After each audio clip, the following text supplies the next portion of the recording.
everyone, and welcome. You're watching Eagle News America. I am Eliza Gonzalez-Manglikmot coming to you from Washington, D.C. Tonight, we have updates from several of our correspondents across North America. Joining us this evening, Thomas Likeness in Edmonton, Alberta, Canada.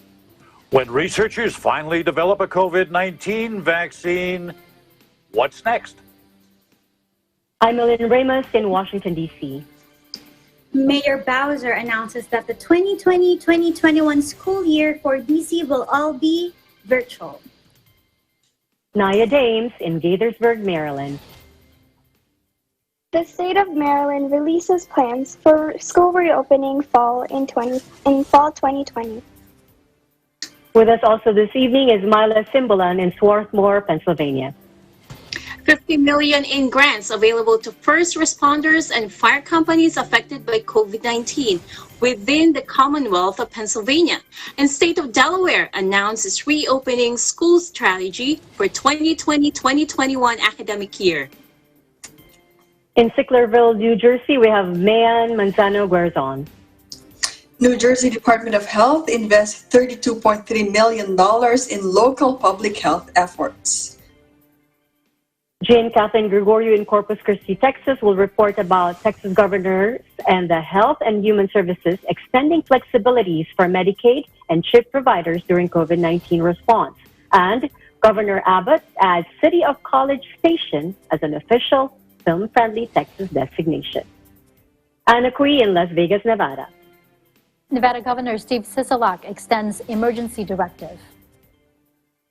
And Maricar Borja in Lancaster, California. Wildfires erupt in Southern California and force thousands to evacuate their homes. And later on, we get to talk about our first job and some lessons we learned from it. But first, an overview of how the world looks now. According to the Coronavirus Research Center of Johns Hopkins University and Medicine, as of 3 p.m. Eastern Time, Sunday, August 2, 2020, the number of cases of COVID-19 reported worldwide is now more than 17,800,000. This includes more than 4,600,000 in the United States. Sadly, this virus has taken over 679,000 lives worldwide. This number includes more than 154,000 in the U.S. Our coverage begins now. According to an AFP tally compiled from official sources Sunday, more than 200,000 people have died from coronavirus in Latin America and the Caribbean, with Brazil and Mexico accounting for nearly 3/4 of those deaths. The number of fatalities stood at 200,212 in Latin America and the Caribbean, out of a total of 4,919,054 reported cases. The death total doubled in just over a single month. Latin America is the second hardest hit region in the world after Europe, which has recorded 210,425 deaths and 3,189,322 infections. The United States and Canada are third. After Brazil and Mexico, the worst affected countries in Latin America are Peru, Colombia, and Chile. According to virus infection numbers as a proportion of the population, Peru tops the region's list, followed by Chile, Brazil, Mexico, and Panama.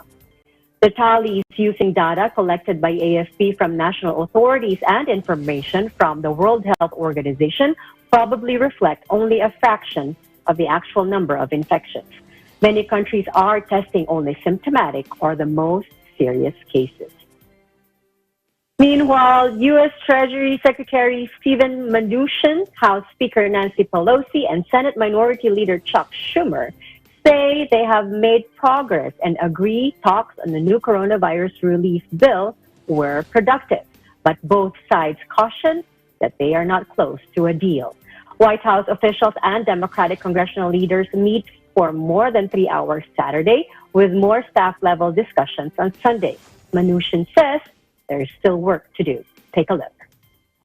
So we spent, I guess, about 3.5 hours with the Speaker and Senator Schumer. I think we would also characterize the discussions as the most productive we've had to date. We went through a long list of policy issues issues on our side, on their side. So we discuss both the issues we agree on and the issues we don't agree on. I would characterize this as there's still a lot of work to do. We've agreed that tomorrow the staff will meet and make additional progress, follow up. We have a bunch of specific follow-up items, and then Monday, Chief Meadows and I expect to meet again with them to continue our discussions. It is a priority for the President to make sure that we deal with the issue that unemployment has run out and the rental eviction. Schumer admits the virus is one of the biggest challenges the country is trying to overcome. We're not close yet, but it was a productive discussion. Now each side knows where they're at, and we are going to work very hard to come to an agreement that meets the needs of the moment. We still believe, and we discussed this with them, that this is one of the greatest problems America faces, and we need to meet those needs in a very, very serious way. That just saying we'll do halfway doesn't work when people need homes and need jobs and need housing and need help. House Speaker Nancy Pelosi says defeating the virus with a well-thought-of plan is priority. Central to all of this is to defeat the coronavirus. And very central to our HEROES Act is a strategic plan to do that. If we have testing, tracing, treatment, distancing, mask wearing, sanitation, and the rest, we can lower this. This is a freight train. It's exponentially, the numbers are increasing of people who are affected and people who are dying. In other news, President Donald Trump said Friday he will ban fast-growing social media app TikTok from the United States as American authorities have raised concerns the service could be a tool for Chinese intelligence. Take a look. We're looking at TikTok. We may be banning TikTok. We may be doing some other things. There are a couple of options, but a lot of things are happening. So we'll see what happens. But we are looking at a lot of alternatives with respect to TikTok. U.S. officials and lawmakers in recent weeks have voiced fears of the wildly popular video platform being used by Beijing for nefarious purposes. But the company has denied any links to the Chinese government. Media reports circulated earlier Friday saying that Trump would require the U.S. operations of the app be divested from its Chinese parent firm ByteDance. But the president announced a ban. TikTok, especially popular with young audiences who create and watch short-form videos, has an estimated 1 billion users worldwide. TikTok U.S. General Manager Vanessa Papa says the company is not going anywhere. I want to say thank you to the millions of Americans who use TikTok every day, bringing their creativity and joy into our daily lives. We've heard your outpouring of support and we want to say thank you. We're not planning on going anywhere. TikTok is a home for creators and artists to express themselves, their ideas, and connect with people across different backgrounds. And we are so proud of all the various communities that call TikTok their home. I'm also proud of our 1,500 US employees who work on this app every day and the additional 10,000 jobs that we're bringing into this country over the next 3 years. I'm thrilled about our US Creator Fund, where we just announced our $1 billion fund to support our creators. And when it comes to safety and security, we're building the safest app because we know it's the right thing to do. So we appreciate the support. We're here for the long run, and continue to share your voice here, and let's stand for TikTok. TikTok said, quote, hundreds of millions of people come to TikTok for entertainment and connection, including our community of creators and artists who are building livelihoods from the platform. President Trump's move comes following a review by the Committee on Foreign Investment, or the CFI-US, in the United States, which investigates deals affecting U.S. national security. The firm this week pledged a high level of transparency, including allowing reviews of its algorithms to assure users and regulators. When we come back, updates from our Eagle News correspondents. This is Eagle News America. Stay with us.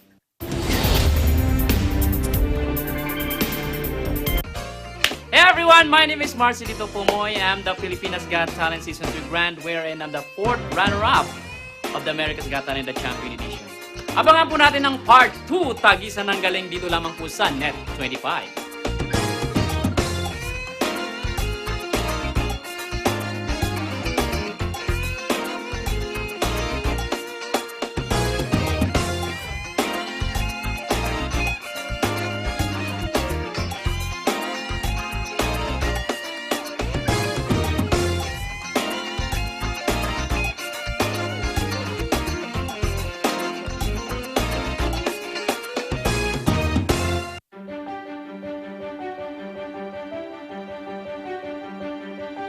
Greetings. My name is Jim Deere, the Mayor Pro Tem of the City of Carson, California.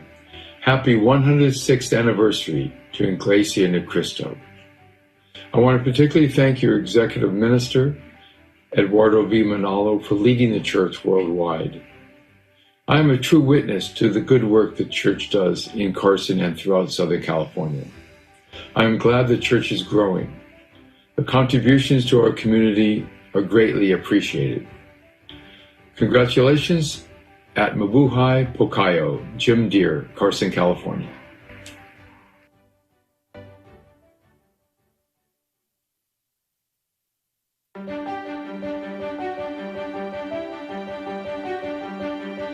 Greetings and Swadee Krap. My name is Natapanu Nopokun. I'm the Deputy Director General of the Information Department and Deputy Spokesperson of the Ministry of Foreign Affairs of Thailand. I'd like to greet and wish all the members of the Church of Christ a very happy 106th anniversary of the Church of Christ. May you continue to have many beneficial activities for your members, for your local communities that you are in, and for the world at large. So more power. Thank you very much.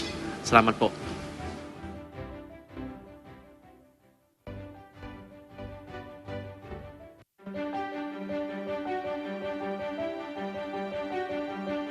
Isang mapagpala at magandang araw po sa lahat ng mga kapatid sa Iglesia. Sa ngalan ng mga bumubuo ng Quezon City Police District, nagpapasalamat po ako ng marami sa ating Panginoong Diyos sa tulong at patnubay niya sa kabuuan ng Iglesia na ating minamahal. Ipinaabot ko po sampo ng aking pamilya ang aming taos-pusong pagbati sa ating tagapamahalang pagkalahatan, ang kapatid na Eduardo V. Manalo, at sa lahat ng mga kapatid ng happy 106th anniversary po. Habang ang bansa natin at maging ang maraming bahagi ng mundo ay nagdurusa mula sa pandaigdigang pandemyang pangkalusugan na dulot ng COVID-19, ang anibersaryo ng Iglesia ni Cristo ay tunay na pagkakataon upang kumapit tayo sa ating pananampalataya. Maligayang-maligaya po ang aking pakiramdam sapagkat kahit sa kabila po ng mga nangyayaring kahirapan, karahasan at maluhang karamdaman ay hindi pinababayaan ng Diyos ang kabuuan ng Kanyang bayan. Lalo po itong nagtatagumpay at lalong dumadami ang bilang ng mga kapatid. Kahit ngayon sa panahon ng kahirapan, patuloy din ang Iglesia sa pagtulong sa mga nangangailangan. Ako po at ang aking sambahayan ay patuloy na makikiisa at magpapasakop sa pamamahala na inilagay ng Diyos sa Iglesia. At ipinangangako ko rin po na mamahalin ko ang karapatang tinanggap ko at ng aking sambahayan nang galing sa Diyos. Dawa, ang kapatiran ng Iglesia ni Cristo ay patuloy na lumago sa pananampalataya at sa pagpapalaganap ng mensahe na walang hanggang pag-ibig at awa ng Diyos. Dalangin po namin ang habang buhay na paglilingkod ng Iglesia ni Cristo at sa lahat ng mga kapatid. Ito po si kapatid na Police Brigadier General RONNIE MONTEJO, District Director ng Quezon City Police District. Muling bumabati po ng happy 106th anniversary po sa lahat ng mga kapatid sa Iglesia sa buong mundo. Maraming salamat.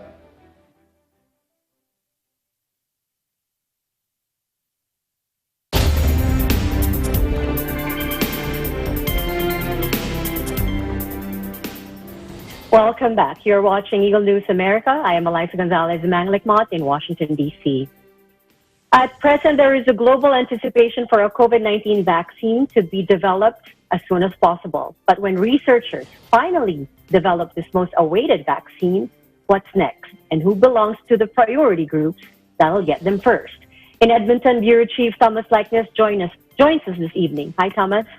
Hi, good evening. You know, when that announcement finally comes and we're all waiting for it, when we finally have a vaccine, it's going to be a good news, bad news story. Well, what's the good news? Great. We have a way to give people immunity. We can end this pandemic, but reality's beginning to set in, but we just don't have enough to go around. You see, there isn't a manufacturer in the world or even a group of drug companies that can make the billions of doses that will be required at the outset. So now we have the thorny issue. Who's going to get it first? The medical ethics debate of access. Now, before we talk about whom in our own countries will be immunized immediately, the whole issue of which countries will be given the vaccine will have to be settled. Dr. Arthur Kaplan, now he's a well-known New York medical ethicist. Dr. Kaplan says there'll be a lot of nationalism driving the distribution. In an interview with the online platform Vaccine Today, Kaplan says that could overshadow efforts to organize distribution at a global level. You know, powerful countries like the US, Britain, China, European countries, they all want to be first in line, and they've actually pre-ordered hundreds of thousands of doses, millions of doses from companies they think might have the vaccine out first. And I fear that's going to leave poorer countries like the Philippines on a waiting list. And once a country does get the vaccine, who should be the first to be immunized? Now, ideally, and ideally works great on paper, ideally it should be given to those so that we derive the maximum benefit from the limited supply a country has. And this is where the debate begins. Well, this is a no-brainer. Healthcare workers, first responders, that's obvious, front of the line. But what about cleaners, you know, in hospitals, other institutions where we have sick people, and people working in food distribution? What about teachers, daycare workers? Some will argue that a country's leaders, the political elite, they should be near the front. What about who's most at risk? Shouldn't they be given priority? You know, the elderly, the immunocompromised?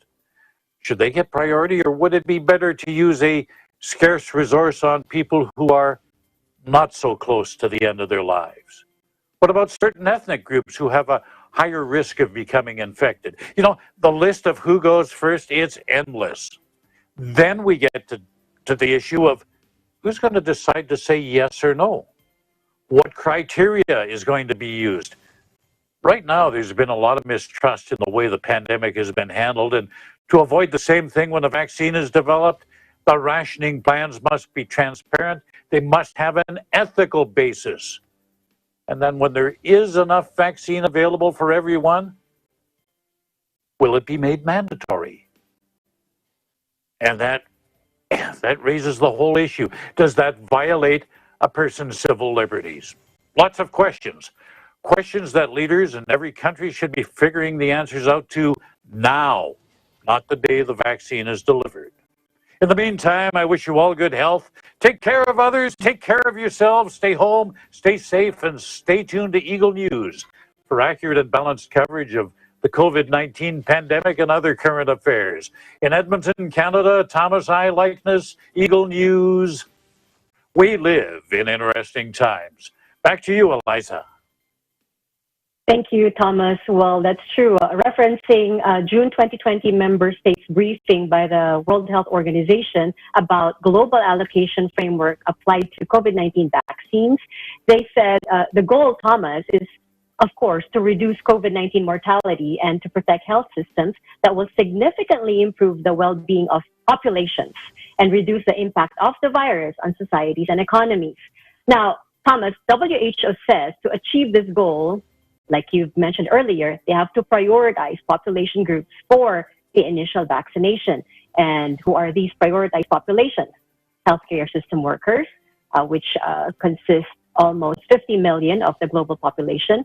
And assuming that the doses needed for each individual are 2 doses, then they would require 115 million doses for the healthcare and system workers. But like you said, what about the essential workers or those in the education industry?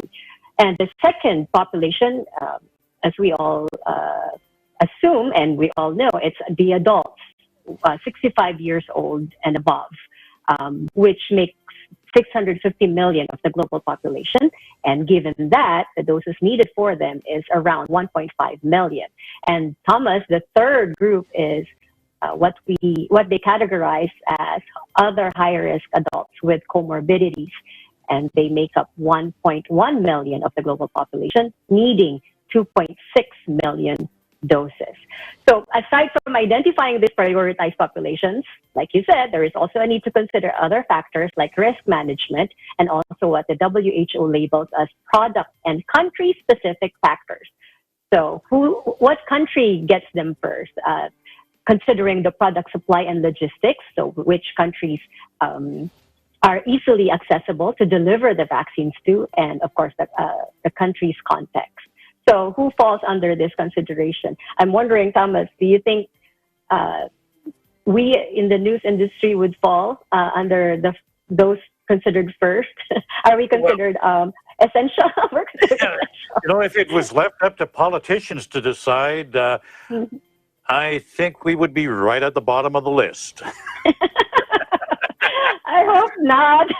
I hope not too. You know, looking at those figures you gave us, and figuring 2 doses per person, we're looking at over 4 billion with a B doses of vaccine that have to be produced, and this is where the problem is. How do we produce it that fast?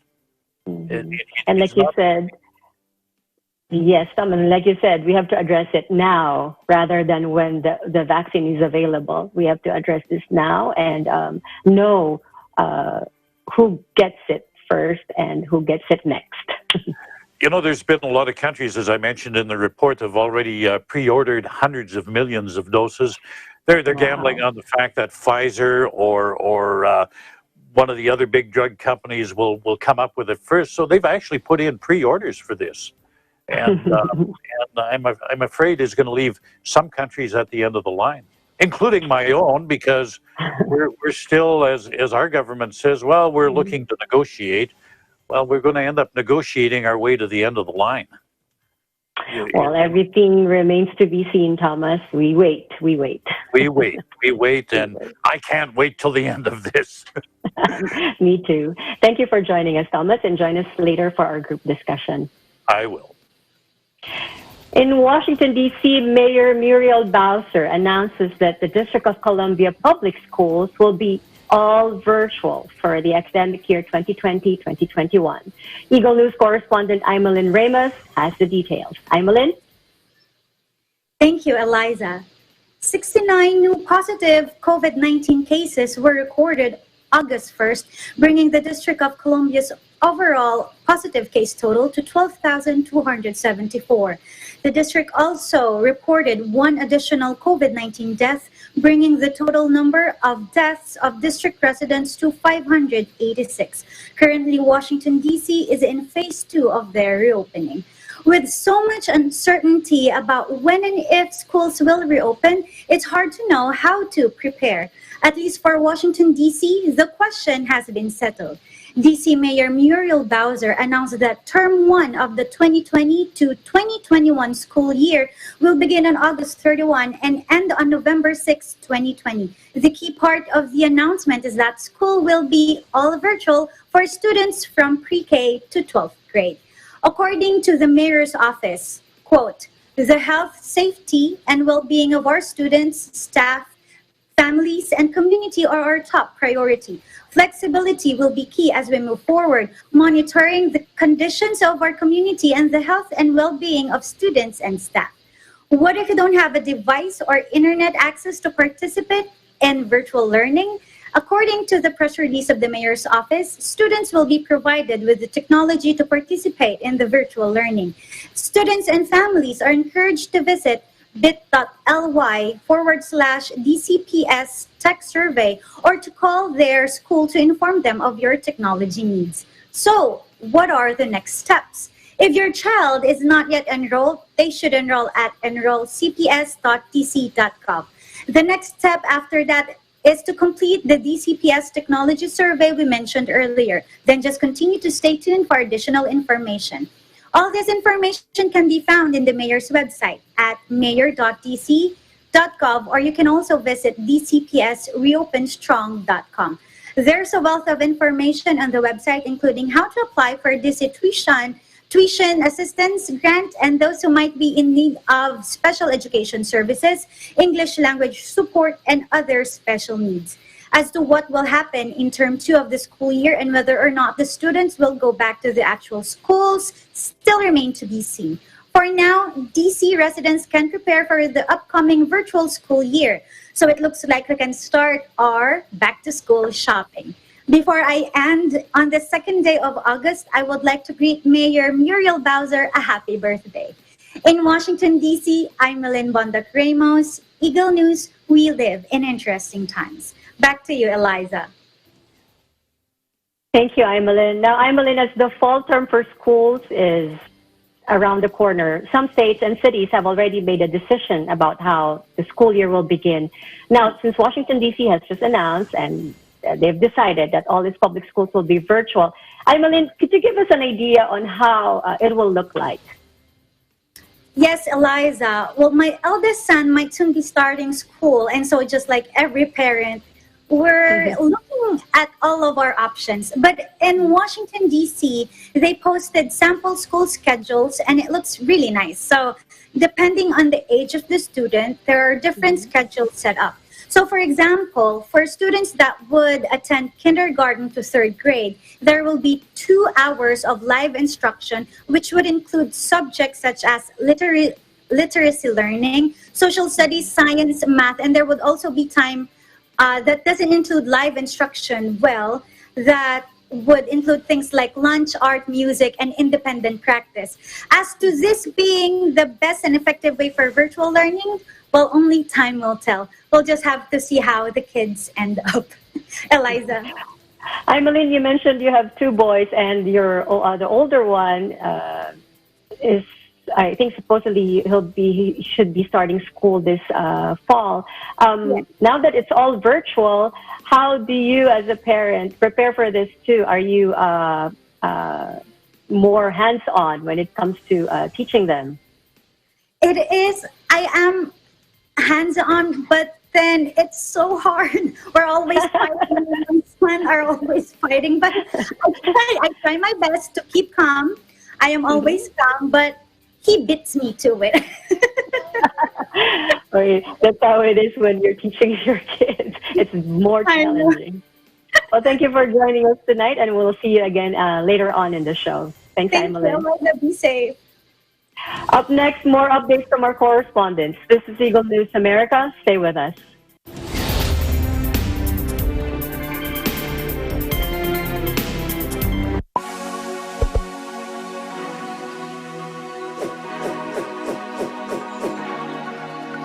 Hello there, I'm Alfred, and I'm a graduate of Bachelor of Science in Computer Science, batch of 2008 in New Era University. I'm currently working as an operations analyst in Autodesk. Hi, I'm Earl Escanio, and I graduated with Bachelor of Science major in Computer Science in 2010. I am a consultant at Trinity Consulting, LLC. Hi, I'm Ivy Macapagal, Bachelor's in Computer Science graduate, year 2010. I am currently working as a cybersecurity analyst in one of the largest telco here in New Zealand, Coast Park, NZ. I'm Frank David Riego, a BS Computer Science graduate here in 2015. As a legal analyst, I am tasked to read US cases, specifically civil torts cases. I am Melanie Rico Hermosity, a Bachelor of Science in Computer Science graduate, year 2006. I'm currently a software quality assurance engineer at FBI Systems here in Maryland, United States. Hi, I'm Renzo Cruz. I'm a graduate of BS Computer Science, year 2012. I'm currently working abroad, and I'm working as a senior cybersecurity consultant who specializes in digital forensics and incident response. And I am part of a national security in one of the countries here in the Middle East. I am inviting everyone to study at New Era University. To legit, to grit. Be brilliant in the new era. Study now at New Era University. Excellence, Discipline, Service to humanity.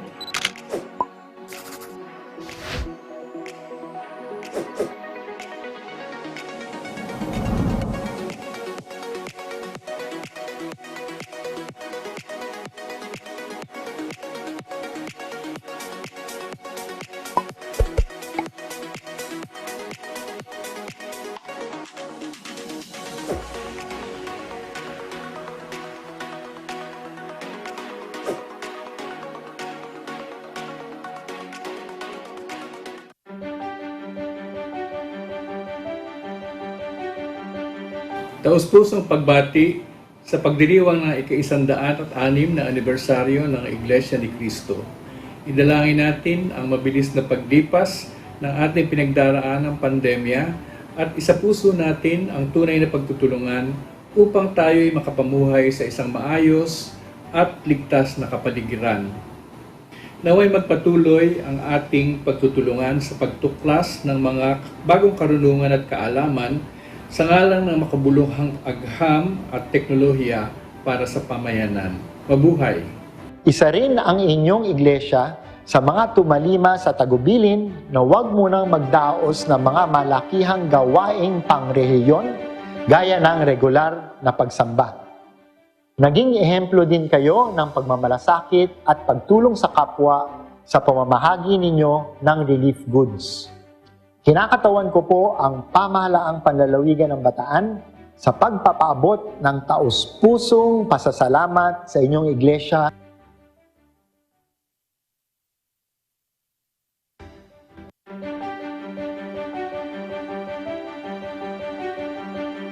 Mula sa Embahada ng Pilipinas dito sa Moscow at sa aming consular section, binabalik po namin ang lahat ng miyembro ng INC ng Happy 106th Anniversary. Lalo na po kay Executive Minister Eduardo V. Manalo. Maligayang bati po sa inyong lahat!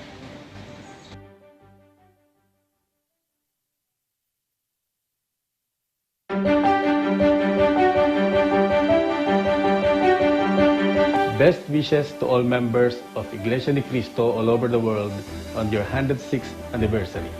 Special greetings to Executive Minister Brother Eduardo V. Manalo, who in my book personifies everything that is commendable about Iglesia ni Cristo. Please accept my deep admiration and profound respect. Mabuhay kayong lahat.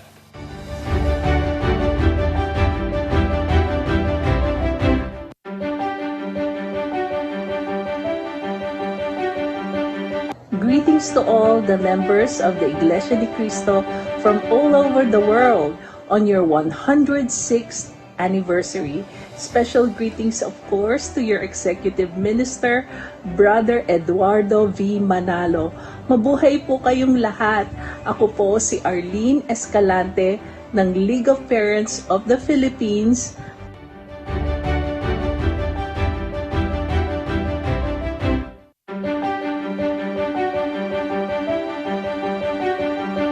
Greetings to all the members of the Iglesia ni Cristo from all over the world on your 106th anniversary. Special greetings to your Executive Minister, Brother Eduardo V. Manalo. Mabuhay po kayong lahat. Ako po si Jaime J. Bautista, former President of Philippine Airlines. Again, happy anniversary to all of you.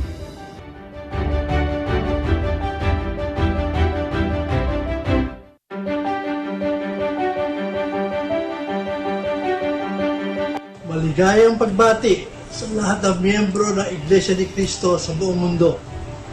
And special greetings to our beloved Brother Eduardo Manalo, Executive Minister of the INC. Sa ika-106 na anibersaryo ng Iglesia ni Cristo. Ito po si Sherry Ortiz Luis Jr., Presidente ng Employers Confederation of the Philippines at ng Philippine Exporter Confederation of the Philippines.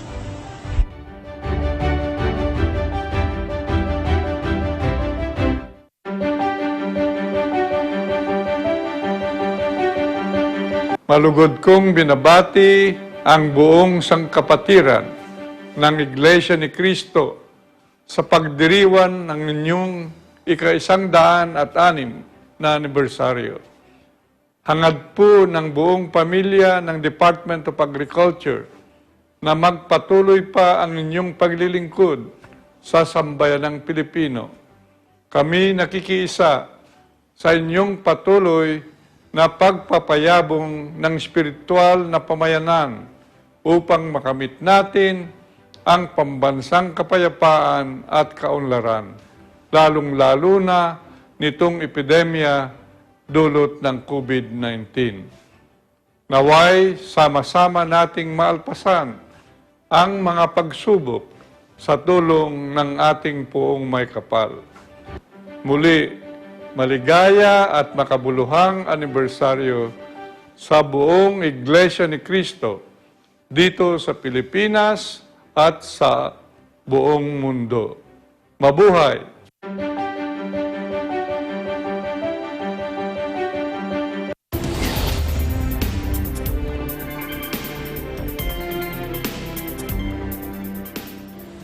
You are watching Eagle News America. I'm Eliza Gonzalez-Manglikmot in Washington, D.C. Maryland State releases its plans for school reopening in the fall. Eagle News correspondent Naya Dames has the details. Thank you, Eliza. The current pandemic has left the world in question on how to adjust to the normal. COVID-19 has caused many operations to shut down. Businesses, schools, and even sports. The world has been left no choice but to adapt to the virus and make changes to their routines. Daily lives continue on in spite of the ongoing pandemic. For several months, the world has been working hard to control the coronavirus outbreak, taking necessary steps to prevent and contain the spread. Like other states, Maryland has made progress in reopening institutions. The state is currently still in stage 2 of the project, Maryland Strong, Roadmap to Recovery. Since the governor's order took effect on June 12, all of Maryland's 24 jurisdictions have reached a 10% testing milestone, and the statewide positivity rate remains at a negative trend. The summer is nearing its end, which means the startup of school is right around the corner. Students have long been anticipating to know what the upcoming school year will look like. Will we return for in-person instruction or continue with online learning? On July 22nd, State Superintendent of Maryland, Karen B. Salmon, presented in a press conference updates on the state's plan for the fall. Research has found that fully online virtual schools are not as effective. The goal is to transition back as soon as possible. The superintendent announced how local school systems are to determine how they will reopen and are requiring them to submit their complete recovery plans by August 14th. Maryland has provided the school systems a series of guardrails to help informing their plans.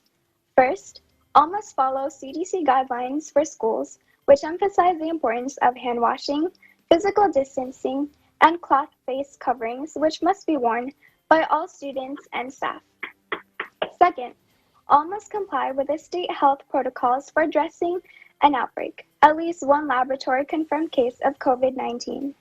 Lastly, all must meet a series of benchmarks before reopening, some of which are to have incorporated equity in the plan, have established a local education recovery stakeholder group that is representative of their schools and community, and have identified learning gaps and instructional placement of students, and prepare for instructional success and recovery.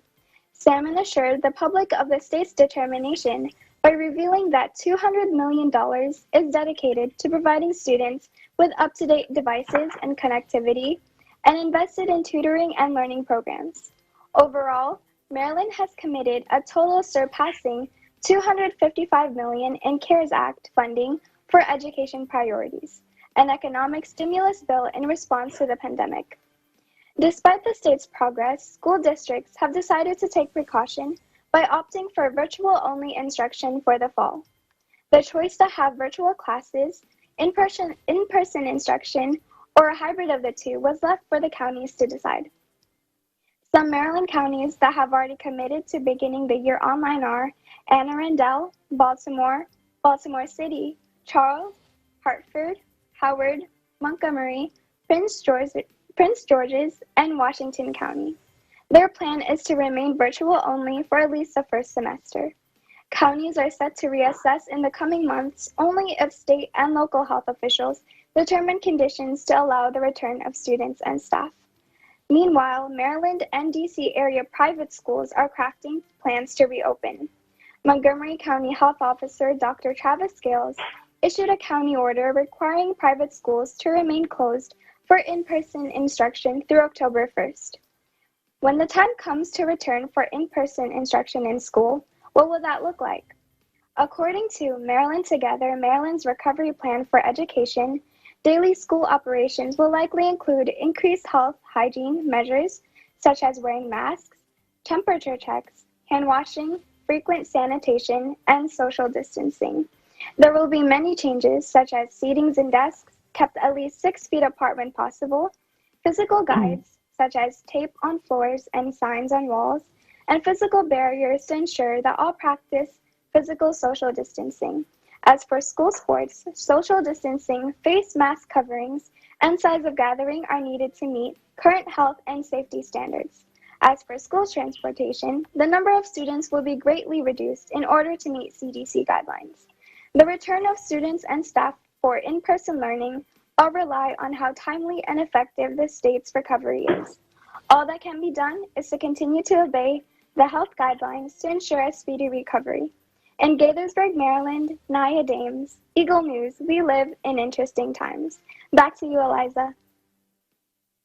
Thank you, Naya. Now, you've mentioned that it's up to the counties to decide whether they would resume in-person instruction or they would go with how the state is planning to go all virtual. How about in your county? Where does your county fall? And how are the students preparing for the school reopening, be it in person or be it virtual?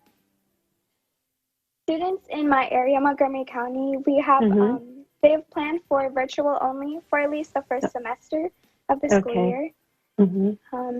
And the students have been preparing through virtual means, of course, by attending workshops, completing online summer work, and they've also been taking advantage of the time we have at home by attending virtual programs offered and doing our own research, because it's important for us to prepare as best as we can, since the future of how schools and instruction is still up in the air. Yeah, that's really important to self-develop while we wait for in-person instruction to come back to our schools. Well, thank you for joining us, Naya, and we hope you could stay on for our discussion later. Thank you. Thank you. Now, $50 million in grants are available to first responders and fire companies affected by COVID-19 within the Commonwealth of Pennsylvania. And neighboring state of Delaware announces its school reopening strategy for academic year 2020-2021. In Swarthmore, Bureau Chief Myla Simbulan has the details. Myla? Thanks, Eliza. Emergency responders have been a great support to the healthcare system. They have been out in the front lines as we fight this pandemic, attending to the needs of COVID-19 patients. Their role has become more important than ever during this pandemic. But due to limited fundraising opportunities across the state, both ambulance companies and fire stations had to shut down other sources of funds. They are doing more work due to COVID-19. At the same time, their fundraising opportunities are now less. Also, in order to protect themselves and their patients, they had to adapt to additional personal protective equipment, or PPEs. To offset some of the losses, the Wolf administration and General Assembly worked together to pass legislation to make $50 million in grants available to first responders and fire companies negatively affected by COVID-19. Take a look. we can to support these heroes. Again, the ones who do the things that we need them to do on the front lines. We can thank them with words, and I'm happy to do that. And I think there's not enough thanks, enough gratitude that we can express. But I think we need to back that up. So the legislature and I together saw this need, and in June we enacted legislation that provides $50 million in direct financial relief to fire and EMS companies all across the Commonwealth. I just want to make sure you know grant applications, well, you already know, grant applications are due August 7th, and we have already received over 1,100 applications, including from Lancaster EMS. You've already applied for this. To all those emergency providers on the front line, thank you for your dedication to serve those who are in need during this pandemic. Let's go to my neighboring state, the state of Delaware. The Department of Education of Delaware, in consultation with the Delaware Division of Public Health, released a guidance for the reopening of schools for 2020 to 2021 academic year. It has been a question whether or not the schools will reopen in person this coming fall. Districts and charters will implement their plans based on the scenario that aligns with current health conditions, understanding that there may be some regional variability. The guidance documented outlines what schools need to do prior to reopening and after instruction resumes under 3 scenarios. If minimal community spread exists in Delaware and school buildings reopen. If minimal to moderate community spread exists in Delaware, situation will be kind of dependent. And if significant community spread exists in Delaware, school buildings remain closed. The guidance applies to districts and charter schools, but private schools are encouraged to follow it as well. In Swarthmore, Pennsylvania, Myla Simbulan, Eagle News, we live in interesting times. Back to you, Eliza.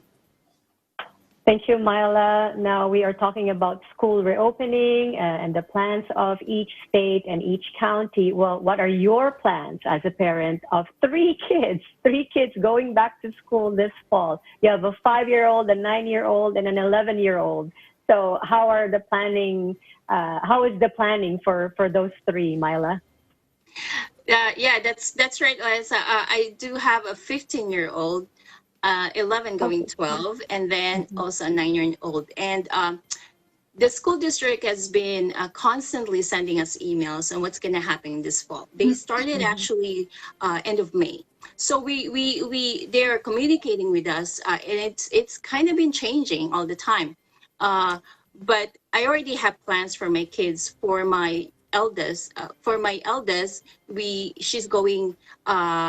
Since the school is planning to reopen this coming fall, that's the plan for now. They're going to reopen, but there are times that it will be hybrid. So for my eldest, she's in high school already. She's going to school.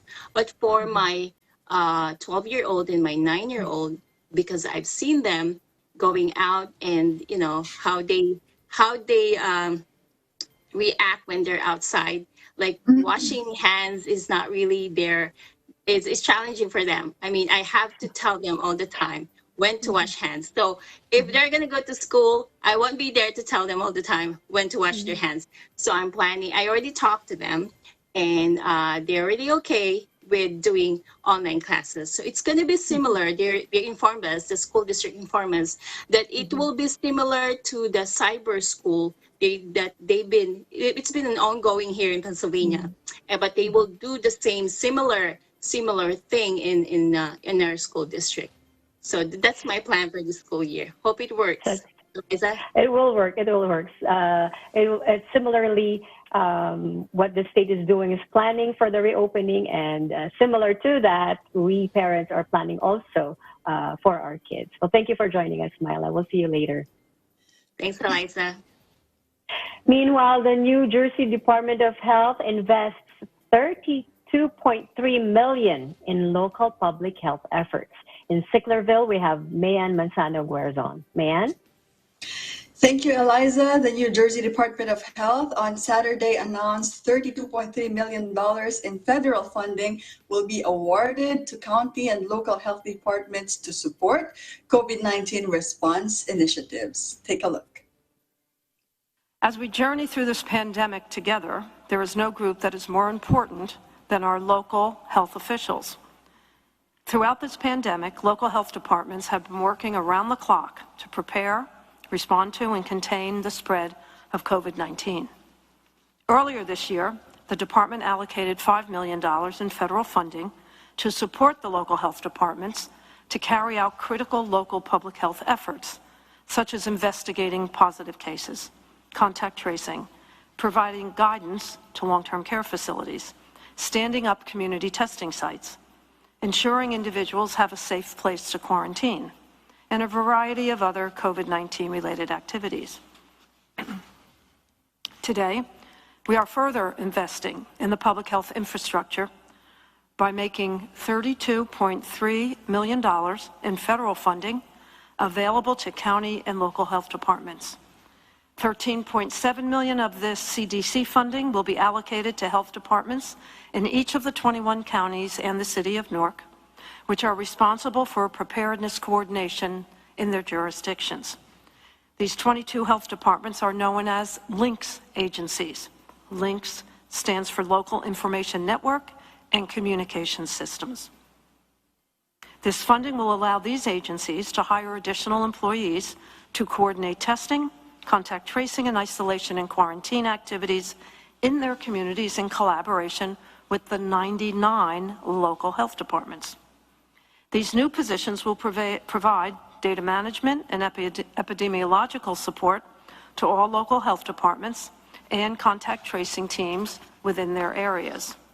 They'll help individuals exposed to COVID with needs such as housing, food, mental health and medical services, and other social supports. And they will ensure testing, contact tracing, isolation and quarantine, and social support services are conducted in a timely and complete manner. A total of $18.6 million of these funds will be distributed to the 77 local health departments that do not receive LINCS funding to hire a vulnerable population outreach coordinator to ensure at-risk residents in their communities have access to testing and support services such as housing, insurance coverage, unemployment compensation, to allow them to quarantine effectively. This funding is in addition to $5 million in federal funding allocated to support local health departments statewide to carry out critical local public health efforts such as case, contact tracing, providing guidance to long-term care facilities, standing up community testing sites, ensuring individuals have a safe place to quarantine, and a variety of other COVID-19 related activities. Meanwhile, here is today's statistical report of New Jersey's COVID-19 cases. According to the Department of Health of New Jersey, there is 331 new positive cases reported today, bringing a statewide total of 102,350 New Jerseyans tested positive. Sadly, we have 6 new deaths, pushing the total to 13,961 fatalities. New Jersey remains on stage 2 of its road to recovery. And Eliza, for some weather update, it's now 10:28 in the evening here in Sicklerville, and it's partly cloudy. The current temperature is at 81 degrees Fahrenheit, or 27 degrees Celsius. The high today was forecast as 93 degrees Fahrenheit, or 34 degrees Celsius. In Sicklerville, New Jersey, May and Manzano Garzon, Eagle News. We live in interesting times. Back to you, Eliza. Wow, 93 degrees. Later on, we'll ask Anna how hot it is in Las Vegas today. I can't complain. We can't complain. Now, Mayan, given the increasing rate of COVID-19 transmission there in New Jersey, are the state officials considering a slide backward to an earlier phase or stage, like what other states have done recently? Eliza, according to Governor Murphy in his daily COVID-19 briefing, that is very possible if we continue to see an increase in our COVID-19 numbers. He also said that the red line that might trigger the sliding back to stage 1 is most especially is indoor activity and our out-of-state travel coming to and from New Jersey. So they're trying to manage that as well. So hopefully we don't go back to our stage 1. Eliza? Hopefully not. And part of that management is like what you reported last week, a 2-week quarantine. Thank you for joining us, Mayan. We'll see you later. Texas Governor and the Health and Human Services extend flexibilities for Medicaid and CHIP providers during COVID-19 response. Plus, Governor Abbott adds the City of College Station as an official film-friendly Texas designation. In Corpus Christi, Bureau Chief Jane Kathleen Gregorio has the details. Thank you, Eliza, and howdy from the Lone Star State. On Thursday, Texas Governor Greg Abbott announced that the Texas Health and Human Services Commission is extending flexibilities to providers and recipients of Medicaid and CHIP through October 23, 2020.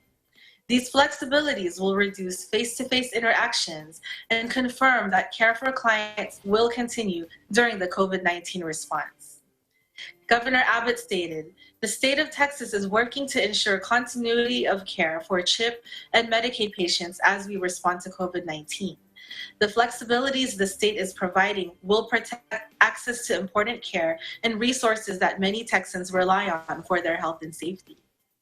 Examples of these flexibilities that will be extended through October 23 include extended timelines for clients to request appeals and fair hearings, using the telehealth option in place of face-to-face requirements for service coordination, case management visits, and home visits for Medicaid clients, not requiring out-of-state providers to be licensed in the state where they are providing services, and instead allowing these licensed providers to render services outside of their state of enrollment, extension of certain assessments and service plans, and allowing certain services to be delivered remotely through telemedicine and telehealth. In other news, when it comes to movies and television, Texas has been featured in many popular TV series and films. And now, a new location in Texas has been designated as a film-friendly community by the Texas Film Commission. On Thursday, Governor Abbott announced that the City of College Station, home of the famed Texas A&M University, has completed the multi-step training and certification and now joins more than 140 film-friendly Texas communities that are going to receive ongoing training and guidance led by the Texas Film Commission, which helps to grow local jobs and local economies by promoting the Lone Star State as the premier destination for film, television, commercial, animation, visual effects, and video game production.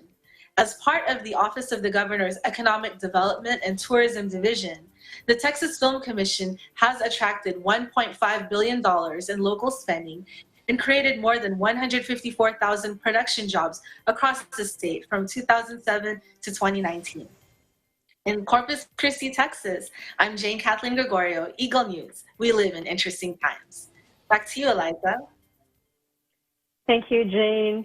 Jane, just last week, Lovely Anderson of our Texas Bureau reported about Hurricane Hannah and shared with us also a Corpus Christi resident's hurricane experience. So how about you, Jane? How was it for you last week? Well, let's just say that last week, my birthday weekend was very tumultuous. And I happen to be that. The hurricane landfall occurred the eve of my birthday, which was the Saturday night of July 25. And so during that time, this was a Category 1 hurricane, so not as a huge impact as Hurricane Harvey. However, the fact that it landed 60 miles just outside of or south of Corpus Christi, we still felt the repercussions, and many of the areas around the shoreline got damaged. However, in my part of the neighborhood, I did feel the house shaking, being that the hurricane arrived during the day instead of nighttime like Harvey. I was able to see like all the trees shaking, all the wind, all the rain. We were able to see we were able to watch to see if the vegetation or the foliage was going to start falling down. Fortunately, in my neighborhood, only some shaken trees, some fallen leaves, but other than that, our house, per se, remained intact. I'm not sure about the others, but at least, for within our neighborhood, for the most part, my neighbors and our family, we were relatively safe during that time. Eliza? Well, that's good. That's good to know, Kathleen. Stay safe out there. Thank you, Eliza. Coming up, more updates from our Eagle News team and our discussion on lessons learned from our first jobs. This is Eagle News America. Stay with us.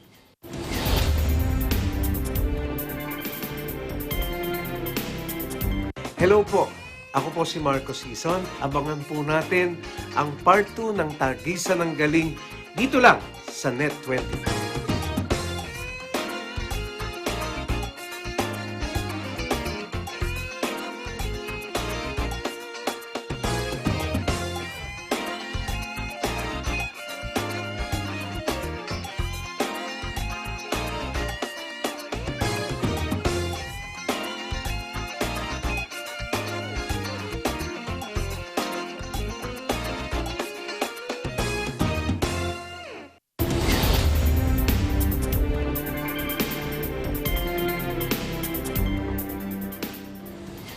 Welcome back. You are watching Eagle News America. I am Eliza Gonzalez Manglikmont in Washington, D.C.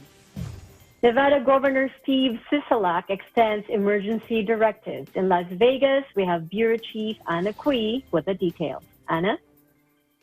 Thanks, Eliza. As you can recall, last week we reported that Governor Steve Sisolak announced that the state of Nevada will transition to a long-term mitigation strategy, and we'll find out tomorrow what that looks like as they continue to finalize plans with the Nevada Health Response Team.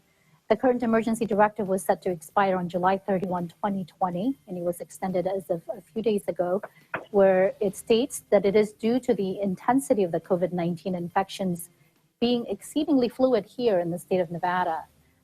We have experienced over 50 days of an increasing rate of hospitalizations for confirmed cases of the virus, as well as an increasing trend of cumulative positivity rate for COVID-19, which is right now stands at a little over 10%.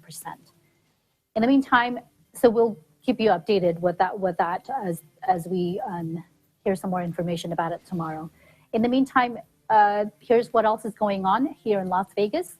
According to the official website of McCarran International Airport, passenger count reaches 1 million for the month of June. That total number includes both arriving and departing passengers. It shows an increase of 67% compared to the total number of about 392,000 in May. However, still compared to June 2019, it shows a change of negative 77%.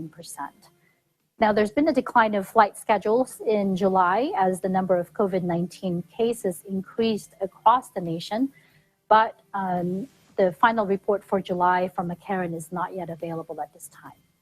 Meanwhile, in an effort to increase the testing capacity for the city of Las Vegas, specifically Clark County, a new COVID-19 testing site is opening inside Cashman Center starting tomorrow. This will replace the drive-through operation at the Texas Station Hotel. It will operate 5 days a week from starting Tuesday, August 4th, Tuesday through Saturday, 8 a.m. to 4 p.m. Clark County University of Medical Center and the Nevada National Guard will be operating the new site in partnership with the city of Las Vegas. Now, Eliza, we are now in the month of August, which some say the beginning of the end of summer, which means school year 2021 is just around the corner, as we've heard updates from the other bureaus. Here in Las Vegas, according to the Clark County School District website, they will continue with full-time distance learning. And, as you know, Clark County here in Las Vegas, they switch to distance learning mid-March through the end of the 2019-2020 school year, as most of the schools across the country did. Before I let you go, Eliza, here's the updates on our COVID-19 cases in Nevada. We had just surpassed 50,000 positive cases with 832 deaths. In Las Vegas, Anna Cui. we live in interesting times. Back to you, Liza. Thank you, Anna. Well, Anna, you mentioned that schools there in Las Vegas will continue to be done virtually or online. Can you tell us more about that? Yeah, so, you know, I have my youngest is going to be a senior this year. So they're still working out some, some details. They have finalized that they are going to go back to school full-time, distance learning, and they're working out distributing Chromebooks for all the students here in Clark County, and we're talking about, roughly 336,000 some students. So they're still finalizing that. There's been a glitch, I believe. Well, at least for me, I've experienced it. I got a call today from one of those automated call that my daughter is not registered for the school year, the upcoming school year, and we know that we did that. So we have to follow up on that. So still finalizing some details. Eliza? Well, good thing even the follow-ups are done online too, so you don't have to go to the school district to check if the kid has been registered or not. Right. It's safer that way, huh, Anna? Well, thank you for joining us, Anna. Thank you, Liza. Meanwhile, wildfires erupt in Southern California and force thousands to evacuate their homes. In North Hills, we have Maricar Borja with the story. Thank you, Eliza.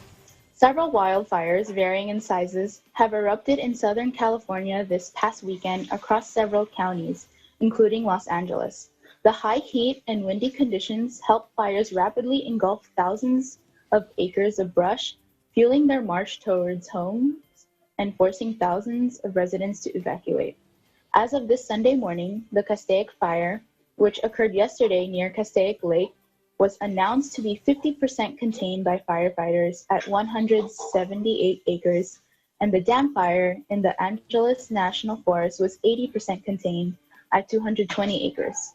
But unfortunately, the Apple Fire in Riverside County continues to burn at 20,516 acres with 0% containment and evacuation orders for everyone in that area. These are just a few of the many wildfires that have broken out these past few days. The Los Angeles County Fire Department has issued their warning to all Los Angeles residents to be vigilant in being prepared should a fire occur near their neighborhoods or homes. This is part of the Ready, Set, Go Wildfire Action Plan given by the county. The Ready Action Plan teaches Angelinos how to prepare and protect their homes to increase the likelihood that their properties will survive a wildfire. It guides them on how to ensure their homes and surroundings are wildfire safe and ready, from removing any dry leaves and vegetation to creating a certain amount of space between their houses and any kind of landscape. The SET action plan instructs residents to prepare and protect their families by having various safety protocols in place, including a to-do checklist, emergency contact numbers, supply kit, and evacuation routes. Lastly, the GO action plan informs all families to take the necessary actions and steps needed as soon as a wildfire occurs near them. This includes survival tips if they are located in their homes, vehicles, or on foot during a fire. The Los Angeles County Fire Department is ensuring that everyone is ready, set, go should a wildfire strike near them. On a positive note, the number of newly reported COVID-19 cases in Los Angeles County is 1,476, with 23 new deaths, which is actually a lot lower in numbers compared to the last several days of stats. The total number of confirmed cases in the county is 192,167, with 4,692 deaths and 1,856 current hospitalizations, as announced today by the Los Angeles Public Health Department. Meanwhile, the state of California has a total of 509,162 confirmed COVID-19 cases and 9,356 deaths, as recorded by the California Department of Public Health. In North Hills, California, Maricar Borja, Eagle News. We live in interesting times. Back to you, Eliza. Thank you, Maricar. Now, Maricar, now that wildfire season is year, what kind of emergency supplies should a household have ready in case of evacuation due to this incident? Well, Eliza, emergency kits for fires are very similar to those for earthquakes. It's recommended to have 3 days of non-perishable food and 3 gallons of course, water per person, change of clothing, prescription medications, and other health or sanitation essentials, first aid kits, flashlights, battery-powered radio with extra batteries are all highly recommended as well. Something else to keep in mind is to have a durable pair of shoes and, like I said, flashlight on hand in case of an unexpected nighttime fire evacuation. Well, thank you so much, Maricar. Stay safe. Now let's continue to thank our frontline and essential workers with a round of applause. We appreciate all of you. Now that's today's Eagle News America. Thank you for joining us. I am Eliza Gonzalez in Manglikmot. We live in interesting times.